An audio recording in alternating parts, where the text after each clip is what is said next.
Hey everyone, I'm Jordan, a developer advocate over at Superwall, and today I want to show you a very useful feature of our SDK called placement parameters. Now, using them, you can send a dictionary along with any placement that you register, and that's very useful because then it's accessible all throughout the Superwall platform.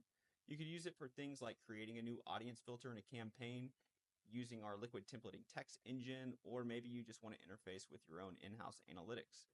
Another way that you can use them though is in our paywall editor, and I'll show you an example right here. I've got my soccer app, and if I tap this button, I get my basic standard paywall.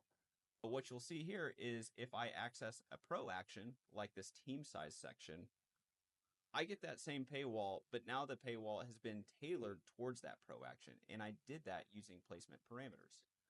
Normally, I just register a placement like here. That was in the settings example. But how I achieved that with the team size toggle was passing in that dictionary. And you can see the key is selected feature and it's the team size. So now when I go back to the paywall editor, and if you want to do this yourself, you can add a variable. And if you make it a parameter type and name it the same thing as what you're using in your code base for your placement parameters, in our case, that's selected feature, well, now it's accessible all throughout the platform. And I've already done that in our case. You can see selected feature here. And then I can go in text components or images or whatever else and use a dynamic value to look at what selected feature was tapped and then change the text on the fly. And you can see that's how I've achieved that in our example.